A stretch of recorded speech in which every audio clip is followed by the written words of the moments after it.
रहमानुर्रहीम, अस्सलाम वालेकुम जी। एक दफ़ा फिर से आपको चैनल में खुशामदीद कहते हैं।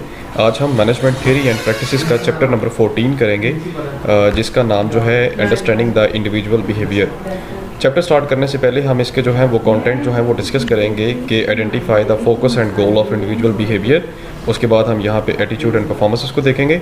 तीसरे नंबर पे हम पर्सनालिटी थियरीज़ को हम देखेंगे। चौथे नंबर पे perception and other factors. Next पे हम देखेंगे यहाँ पे लर्निंग थेरीज़ हैं, और उसके आगे हम देखेंगे यहाँ पे contemporary issues and organisational behaviour. ये बेसिकली जो है ये चीज़ें जो हैं हमने अपने ऑर्गेनाइजेशन बिहेवियर के अंदर क्या करनी है, डिस्कस करनी है। Let's discuss our chapter. यहाँ पे सबसे पहले जो हम डिस्कस करेंगे वो है focus and goals of the organisational behaviour. सबसे पहले यहाँ पे आता है जी ऑर्गेनाइजेशनल बिहेवियर। याद रहे कि जब भी हम बिहेवियर्स को डिस्कस करेंगे तो वहाँ पे हमने सबसे पहले इंडिविजुअल, फिर उसके बाद ग्रुप के बिहेवियर को, और फिर उसके बाद हम ऑर्गेनाइजेशन के बिहेवियर को क्या करते हैं, अंडरस्टैंड करते हैं। कंटिन्यू करते हैं जी टॉपिक हमारा यहाँ पे कि हमारे पास जो ऑर्गेनाइजेशन के अंदर बिहेवियर्स होते हैं उसमें कौन कौन सी चीज़ें जो हैं वो मद्देनज़र रख के हम चीज़ों को पूरी की पूरी ऑर्गेनाइजेशंस के बिहेवियर को देखते हैं या उसको डिस्कस करते हैं। तो यहाँ पे ये कुछ चीज़ें जो हैं ये हमारे पास हाईलाइटेड हैं, जिसमें हमने स्ट्रेटजीज़ को, गोल्स को, policies, procedure, structure, technology, formal authority, relationship and chain of command को देखते हुए हमने अपने ऑर्गेनाइजेशन के बिहेवियर्स को आगे तक लेकर चलना है, या उसके अंदर लोगों के साथ ताल्लुकात जो बनते हैं, या एक ऑर्गेनाइजेशन का दूसरी ऑर्गेनाइजेशन के साथ, या ऑर्गेनाइजेशन के अंदर जो मसले मसाइल या गोल अचीवमेंट के दौरान जो भी एफर्ट्स वगैरह होती है, सबको हमने वन बाय वन देखना होता है। अब इसके साथ साथ वो ये कहता है कि ऑर्गेनाइजेशन बिहेवियर के अंदर जो टॉपिक्स हैं वो कवर कौन कौन से होते हैं। फर्स्टली उसने बोला हुआ है कि हमारा attitude, personality, perception, learning and motivation है। सेकंड पे वो ये कहता है कि इसके अंदर हम ग्रुप बिहेवियर्स को हम डिस्कस करते हैं, जिसके अंदर norms, roles, team building, leadership and conflict वगैरह, ये सारी की सारी चीज़ें जो हैं ये हाईलाइटेड हैं, जो कि हमारी ऑर्गेनाइजेशन बिहेवियर के साथ साथ चल रही होती हैं। अब यहाँ पे कहता है goals of the organisation behaviour. हमारी ऑर्गेनाइजेशन बिहेवियर के क्या क्या गोल्स होते हैं जी, वो ये कहते हैं कि इसमें हमने एम्प्लॉय प्रोडक्टिविटी, यानी पहला मकसद जो है ओबी को डिस्कस करने का वो है अपनी एम्प्लॉयज़ की प्रोडक्टिविटी में इजाफा। बेटे प्रोडक्टिविटी क्या होता है कि कम इनपुट लगा के ज़्यादा से ज़्यादा आउटपुट उनसे लेना, यानी ज़्यादा से ज़्यादा उनसे काम निकलवाना।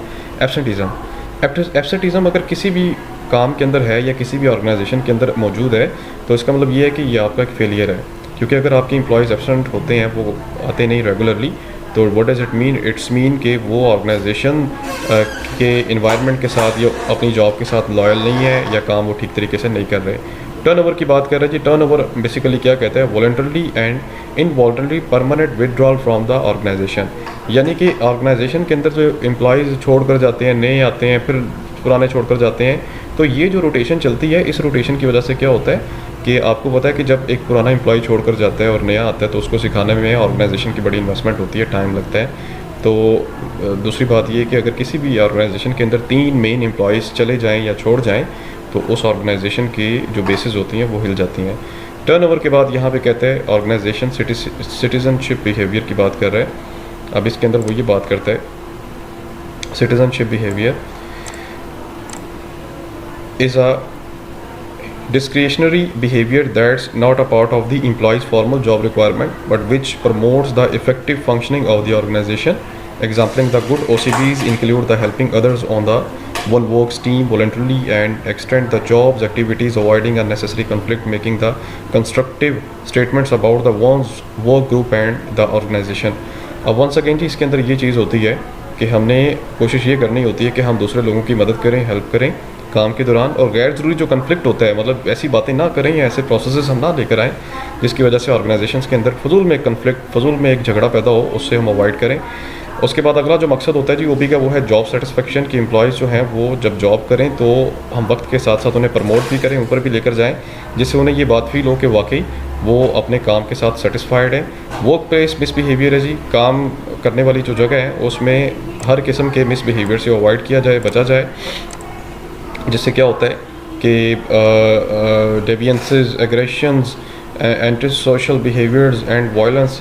आपको पता है ना कि अमेरिका के अंदर जो ऑर्गेनाइजेशंस हैं या अमेरिका के अंदर ये फसादात वगैरह क्यों होते हैं, जिसे लसानी फसाद कहते हैं, ये नस्ली फसाद होता है, जिसमें वहाँ पे अक्सर वो कालों को फैंटी लगा रहे होते हैं, गोरे या गोरा जहाँ पे अकेला मिल जाए तो काले उसको फैंटी लगा रहे होते हैं। इसी तरह वहाँ पे ब्राउनिश के साथ नस्ली इम्तियाज़ है, वहाँ पे मुस्लिम्स के साथ नस्ली इम्तियाज़ है, इंडियंस के साथ नस्ली इम्तियाज़ अक्सर औक़ात चल रहा होता है। तो वर्क प्लेस जो वहाँ पे अच्छी ऑर्गेनाइजेशंस हैं वो इस किस्म के बिहेवियर से को बिल्कुल क्या कर रही होती हैं, अवॉइड कर रही होती हैं और कोशिश करती हैं कि इससे बचा जाए। अभी आपने एक रिसेंटली न्यूज़ भी सुनी है कि वहाँ पे एक पाकिस्तानी ड्राइवर का कत्ल हो गया है, तो वहाँ पे फिर लंदन की उस पूरी न्यूयॉर्क की उस पूरी सोसाइटी ने फ़ंड इकट्ठा करके $7 लाख उसकी फैमिली को दिया है ताकि उसकी कफालत की जा सके। उसके बाद एटीट्यूड एंड जॉब परफॉर्मेंस की बात कर रहे हैं जी। इसमें नेक्स्ट वन इज़ द कि हमारी ऑर्गेनाइजेशन बिहेवियर और उसके हमने ऑब्जेक्टिव यहाँ पे देखे हैं, उसके गोल्स क्या होते हैं। आगे कहते हैं एटीट्यूड एंड जॉब परफॉर्मेंस, कि एटीट्यूड क्या होता है और जॉब परफॉर्मेंस क्या है, इन दोनों का आपस में क्या ताल्लुक़ है। ये बड़ी टेक्निकल चीज़ें हैं जी जो आपने अंडरस्टैंड करनी है।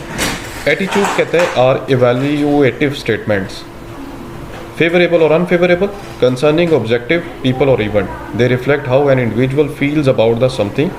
When a person says I like my job, he or she is expressing an attitude about the work. अब पहली बात तो मैं आपको ये बता दूं कि एटीट्यूड बेसिकली कुछ भी ऐसा हो सकता है जो आप फील करते हैं क्या वो अच्छा है क्या वो बुरा है। अब एटीट्यूड जो होता है वो 3 कंपोनेंट्स का से मिलकर बनता है जी। कॉग्निटिव है, अफेक्टिव है एंड बिहेवियर। 3 चीज़ें, cognitions, effective and behaviour, effect and behaviour. अच्छा, एटीट्यूड से पहले ना आपके पास एप्टीट्यूड होना चाहिए। एप्टीट्यूड बेसिकली किसको कहते हैं? नॉलेज। जब आपके पास किसी चीज़ का नॉलेज होता है तो फिर आपके अंदर एक एटीट्यूड डेवलप होता है। जब आपका एटीट्यूड परमानेंट चल रहा होता है, उसके अंदर कंसिस्टेंसी होती है, तो फिर वो लॉन्ग टर्म आपका बिहेवियर बन जाता है। तो एटीट्यूड को 3 चीज़ों का मजमूआ उसने बोला हुआ जी। कॉग्निशन कंपोनेंट क्या होता है? कहते हैं cognition of an attitude refers to the believe, opinion, knowledge or information held by a person, for instance the belief that the discrimination is wrong। देखें जी, कॉग्निटिव बिहेवियर्स कुछ होते हैं। कॉग्निशंस ये बिहेवियर्स की तरफ जाता है जी जिसके अंदर आपके पास किसी भी चीज़ के बारे में बिलीव है, ओपिनियन, राय, मतलब कि आपके पास नॉलेज होता है किसी भी चीज़ के बारे में। ये एटीट्यूड का पहला कंपोनेंट है।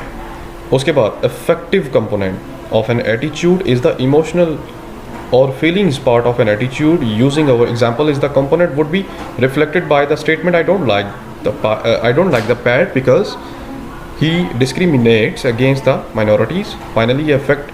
अच्छा, दूसरा कंपोनेंट जो आपके एटीट्यूड के अंदर वो है आपके इमोशंस।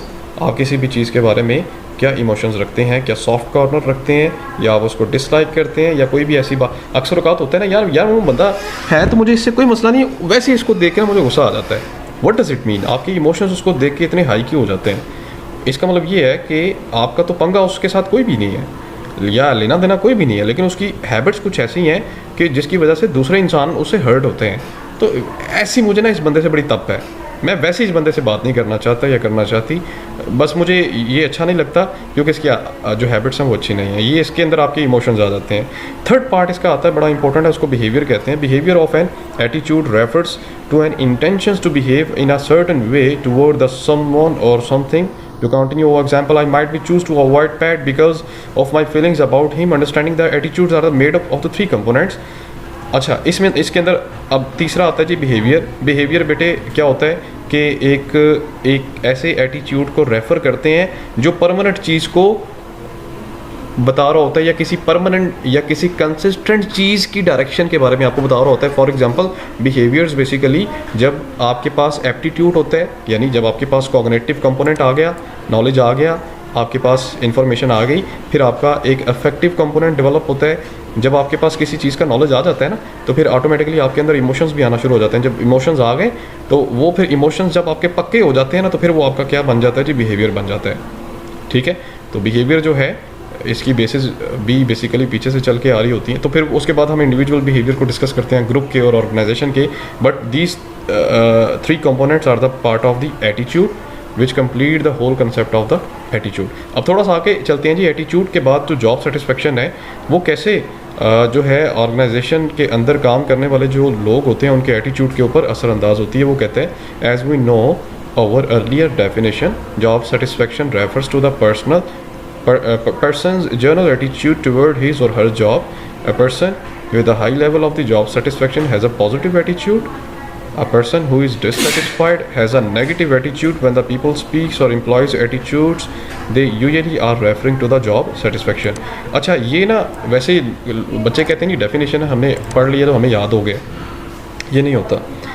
अक्सर औक़ात आप ऑर्गेनाइजेशन के अंदर चले जाएं, कुछ लोग जो होते हैं ना काम चोर होते हैं, छुप रहे होते हैं, यार किधर मेरी वारी ना आए, अल्लाह करे झूठ ही हो जो बंदा मुझे काम कह रहा है।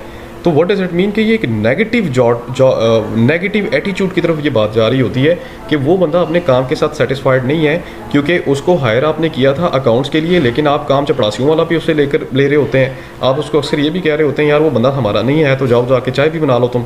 तो इस तरह फिर बंदा क्या होता है कि बंदा फिर अल्टीमेटली मतलब कि काम चोरी की तरफ भागना शुरू कर देता है। वो कहता है कि यार मैं अपना काम करके कोशिश करूँ टाइम और निकलने वाली बात करूँ। लेकिन कुछ लोग ऐसे होते हैं जब आप उनको सिर्फ स्पेसिफिक जॉब के लिए हायर करते हैं और कहते हैं भाई आपका काम ये है, आपने जनाब ये डायरेक्शंस और काम करना है। जब वो काम अपना करता है तो एक टाइम ऐसा आता है कि उसको अपने काम में मज़ा आना शुरू हो जाता है, ठीक है। और वो घर से स्पेशली निकलता है, वो कहता है यार मैंने अपने ऑफिस में जाना है, मेरा अकाउंट्स का काम है, मैंने अकाउंट्स का काम करना है, चाहे दिन हो चाहे रात हो। मुझे ये गर्ज नहीं है कि मेरी ड्यूटी 8 या 10 घंटे की है, मैं 24 घंटे भी लगाऊंगा, लेकिन मेरा अकाउंट का काम कंप्लीट होना चाहिए। तो व्हाट डज़ इट मीन कि ये एक पॉजिटिव एटीट्यूड है और वो बंदा अपनी जॉब से बिल्कुल सेटिस्फाइड है। क्यों? क्योंकि आपने उसकी जॉब के अंदर ये जो दाएँ बाएँ हैंकी फैंकी या जो वैरायटी डाल रहे होते हैं ना, या जो खीर मिक्स पका रहे होते हैं, वो आप नहीं करते। तो उस तरह से फिर एम्प्लॉयज़ का जो एटीट्यूड है वो पॉजिटिव डेवलप भी होता है and some time negative develop भी होता है। फिर इसी के साथ स्टूडेंट ये कुछ सेल्फ स्टडी के पैराग्राफ्स हैं कि सेटिस्फेक्शन एंड प्रोडक्टिविटी की बात कर रहे हैं कि अगर एम्प्लॉयज़ सेटिस्फाइड होते हैं तो क्या प्रोडक्टिविटी में इजाफा होता है या कमी होती है, आपने खुद स्टडी करना है। सेटिस्फेक्शन एंड एब्सेंटिज्म है, अगर एम्प्लॉयज़ सेटिस्फाइड हैं तो एब्सेंटिज्म भी कम होगा। सेटिस्फेक्शन एंड टर्न ओवर, अगर एम्प्लॉयज़ सेटिस्फाइड है तो ऑर्गेनाइजेशन के अंदर आनियाँ जानियाँ जो हैं वो नहीं होंगी। अगर सेटिस्फाइड नहीं है तो फिर ज़ाहिर है एम्प्लॉयज़ छोड़कर आएंगे और जाएंगे। Job satisfaction and customer satisfaction, this is also necessary. And job satisfaction and OCB, ये वही बातें हैं जो ऊपर हमने क्या की हुई हैं, स्टडी की हुई हैं। Next one is the job involvement and organisational commitment की बात कर रहे हैं। लेकिन job involvement and organisational commitment, इसको कंप्लीट करते हैं अपना ये जो टॉपिक है आज का। अब जॉब इन्वॉल्वमेंट क्या होता है? ऊपर बात हमारी हो गई जी सर, हमने बिहेवियर्स को डिस्कस किया, फिर हमने एटीट्यूड को देखा, एटीट्यूड के 3 जो कंपोनेंट्स होते हैं उनको हमने डिस्कस किया, फिर उसके बाद हमने यहाँ नीचे जॉब सेटिस्फेक्शन को देखा, जिसमें हमारे पास पॉजिटिव एटीट्यूड भी होता है और नेगेटिव एटीट्यूड भी होता है। वो ये कहते हैं job involvement and organisational commitment की बात कर रहे हैं। वो जॉब इन्वॉल्वमेंट क्या होता है? Is the degree to which an employees identify with his or her job activity, participations in it, and consider his or her job performances to be important to his or her self-worth. Job involvement लें, जैसे अक्सर औक़ात लोग होते हैं ना, आपके किसी एक नए मज़दूर को देखें, एक पुराने मज़दूर को देखें।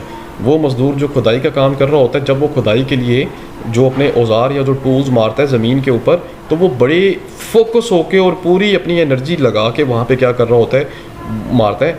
और एक दफ़ा पहले तो आप देखें, अगर फ़र्श जो पक्का होता है उसे वो जनाब 10-15 दफ़ा तो उसको लगाएगा, उसको ज़रब लगाएगा, फिर उसके बाद वो टूटता है, फिर उसके बाद वो निकल। लेकिन जो बंदा नया होता है जनाब, शौक होता है बस, वो जिसको कहते हैं चस्के लेने वाला होता है, वो 3-4 हिटें ज़ोर से लगाएगा, 5वीं हिट में थक जाएगा, उसे पता ही नहीं कि मैंने कितनी एनर्जी के साथ काम करना है। इसी तरह जब ऑर्गेनाइजेशंस के अंदर एम्प्लॉयज़ को पता होता है कि मेरी परफॉर्मेंस और मेरी जो जॉब का डेजिग्नेशन है वो मेरे लिए कितना इंपॉर्टेंट है, तो वो क्या करता है फिर जॉब इन्वॉल्वमेंट, मतलब कि अपने आप को पूरा इन्वॉल्व करके काम कर रहा होता है, अपना 100% देने की कोशिश करते हैं। उसके बाद ऑर्गेनाइजेशनल कमिटमेंट की बात कर रहे हैं। ऑर्गेनाइजेशनल कमिटमेंट के अंदर क्या होता है कि ऑर्गेनाइजेशंस बेसिकली क्या करती हैं, is the degree to which an employees identify with a particular organization and its goal and wishes to maintain the membership in the organization. commitment, अगर आपकी ऑर्गेनाइजेशन के अंदर आपके एम्प्लॉयज़ कमिटेड हैं काम करने के लिए, तो फिर ऑर्गेनाइजेशन की डेवलपमेंट आप समझ लें कि हो गई है, ऊपर तक चलेगी। लेकिन कमिटमेंट भी उस वक्त आपको नज़र आ रही होती है एम्प्लॉयज़ के अंदर जब वो अपनी जॉब के अंदर इन्वॉल्व होते हैं। अगर जॉब के अंदर इन्वॉल्व ही नहीं है तो कमिटमेंट कहाँ से आएगी? उसके बाद परसीव्ड ऑर्गेनाइजेशन सपोर्ट, आपकी ऑर्गेनाइजेशन सपोर्ट, मतलब इसके अंदर क्या होता है कि ऑर्गेनाइजेशन के एम्प्लॉयज़ ये परसीव कर रहे होते हैं कि अगर हम किसी मुश्किल में खड़े हैं तो हमारी ऑर्गेनाइजेशन हमें 100% बैक कर रही है। मुश्किल बेटे किसी भी शक्ल में आपके सामने आ सकती है। वो जो टफ़ टाइम होता है, वो जो मुश्किल घड़ी होती है, वो आपकी पर्सनल भी हो जाती है, वो आपकी प्रोफेशनल भी हो सकती है। तो ऑर्गेनाइजेशंस अगर आपके साथ खड़ी होती हैं तो लोग जो हैं फिर क्या करते हैं, लोग उसको एक पॉजिटिवली परसीव कर रहे होते हैं और ये समझते हैं कि हमारी ऑर्गेनाइजेशन सपोर्ट कर रही है। जैसे मैं आपको एक मिसाल दूंगा कि एक लेज़ एजेंसी थी, वहाँ पे जो लोडर था उसकी हो सकता है कि सैलरी जो है वो 15,000 थी। ओके, उसके बाद नेक्स्ट हमारा इसमें आता है जी एम्प्लॉयज़ इंगेजमेंट की बात कर रहे हैं। तो एम्प्लॉयज़ इंगेजमेंट में क्या होता है कि आपने ऑर्गेनाइजेशन के अंदर अपने एम्प्लॉयज़ को इंगेज रखना है उसके काम के अंदर। वो ये कहता है high engage have essentially checked out high engaged employees are passionate about and deeply connected to their work। Engage कहते हैं अपने काम के साथ वो, और एम्प्लॉयज़ जो हैं कितना इंगेज हैं, कितना उसके अंदर वो हैं, कितना लॉयल हैं, कितना वो कमिटेड होके अपना काम कर रहे हैं और परफॉर्मेंसेस वगैरह वहाँ पे दे रहे हैं। और जो लो इंगेज एम्प्लॉयज़ होते हैं वो ऑर्गेनाइजेशन मतलब जो सामने सामने काम होता है पुराने तरीक़ों से कर रहे होते हैं, कोई नया तरीका उसके अंदर निकालते ही नहीं है। Next one is the might be a last topic is the attitude and consistency की बात कर रहे हैं जी। ठीक है, ये सेल्फ स्टडी वाली सारी चीज़ें हैं जी। एटीट्यूड एंड कंसिस्टेंसी कहते हैं कि सेम जो आपकी परफॉर्मेंसेस होती हैं, यानी आपकी परफॉर्मेंसेस के अंदर तसलसल जो है वो कैसे पैदा होता है। अगर आप अपने एटीट्यूड्स के अंदर कंसिस्टेंसी रखेंगे तो वो एटीट्यूड आपके परमानेंट बिहेवियर में कन्वर्ट होता है, जो कि ऑर्गेनाइजेशन और एक इंडिविजुअल पर्सन की बेहतरी होती है। कॉग्निटिव डिसोनेंस आ रहा है जी। कॉग्निटिव डिसोनेंस कहते हैं कि डिसकम्फर्ट को या ऐसे बिहेवियर को जिसके अंदर एम्प्लॉयज़ जो है वो अपनी नाराज़गी शो करते हैं। अगर ऑर्गेनाइजेशन के अंदर एम्प्लॉयज़ का एटीट्यूड नेगेटिव है या किसी भी वो बात से सेटिस्फाइड नहीं है तो उनके काम के अंदर इनकन्सिस्टेंसी आ जाती है, इनकेपेबिलिटी सामने नज़र आ रही होती है, नेगेटिव टेंडेंसी नज़र आ रही होती है बिहेवियर्स के अंदर, और इस थ्योरी को हम कहते हैं स्टूडेंट कॉग्निटिव डिसोनेंस। ठीक है, अब उसकी रीजंस क्या हो सकती हैं जी? ये रीजंस ये वाली हैं, ये सारी की सारी सेल्फ स्टडी वाली हैं। आप इसको सेल्फ स्टडी करें एक दफ़ा, आपको मज़ीद ये चीज़ें क्लियर हो जाएंगी। And the next one is the attitude surveys की बात कर रहे हैं जी। Typically attitude surveys present the employees within the set of statement or the questions eliciting how they feel about their job, work, group, supervision or the organizations। अच्छा, attitude सर्वे अक्सर औक़ात आपने अपने लोगों से पूछना होता है, भाई आप ऑर्गेनाइजेशन के अंदर काम कर रहे होते हैं, ये क्वेश्चन है जी आपके सामने, आप बताएं कि क्या अपनी जॉब से सेटिस्फाइड हैं या नहीं है, फलाना आपका सुपरवाइज़र है या लोग इस तरीके से आपको सुपरवाइज़ कर रहे होते हैं, क्या उनकी सुपरविजन में आप खुश हैं कि नहीं है। आप अक्सर औक़ात लोगों से डायरेक्ट पूछते हैं, अगर ये देखें कि लोग डायरेक्ट उस चीज़ का जवाब नहीं दे रहे तो फिर आप इनडायरेक्टली उनके एटीट्यूड का सर्वे करते हैं। कोई ऐसी महफिल कर ली, कोई ऐसी आपने पार्टी कर ली, उस पार्टी के अंदर आपने मजाक में कोई बात कह कि अगले लोगों का बिहेवियर जज किया, ठीक है, तो उससे फिर क्या होता है, तो उससे फिर लोगों के एटीट्यूड्स का पता चलता है जी। इम्प्लीकेशन फॉर मैनेजर्स की बात कर रहे हैं कि मैनेजर्स के लिए क्या इम्प्लीकेशंस हैं जी। मैनेजर्स जो हैं उनके लिए एक ही बात वो ये कहता है जो इंपॉर्टेंट है कि रिड्यूस डिसोनेंस, मतलब कि जो एम्प्लॉयज़ का जो नेगेटिव बिहेवियर होता है या एम्प्लॉयज़ जो नाराज़ होते हैं, मैनेजर्स को कोशिश ये करनी चाहिए कि उनका ये वाला जो फैक्टर है वो उसको दूर करें, अपने एम्प्लॉयज़ को सेटिस्फाइड रखने की कोशिश करें। ये नहीं है कि वो जब ऑर्गेनाइजेशन के अंदर आया था तो आपने चांद और सब्ज़ बाग उसको दिखाए थे, लेकिन बाद में ये पता चला जी यहाँ पे मौसम तो हमेशा ख़ज़ां का रहता है। तो उसके बाद ये चीज़ें कुछ हैं ऐसी जो आपने एक मैनेजर ने ये चीज़ें वक्त के साथ साथ मेंटेन करनी होती हैं और बनानी होती हैं। These are the very important implication for the managers. I hope कि आज का जो टॉपिक है बड़ा वो नॉलेजेबल टॉपिक था, बड़ी सी इंपॉर्टेंट चीज़ें जो थी वो हमें पता चली हैं जी। आप लोग जो है इसको दोबारा से आप स्टडी करें, जो चीज़ें मैंने सल्फ की बोली हैं आप दोबारा से इसको पढ़ें एक दफ़ा। कोई चीज़ पूछने वाली है तो कमेंट सेक्शन में ज़रूर पूछें, और जाते जाते जी वीडियो को लाइक करें, अपना ख्याल रखें, इजाज़त दें जी, अल्लाह हाफ़िज़।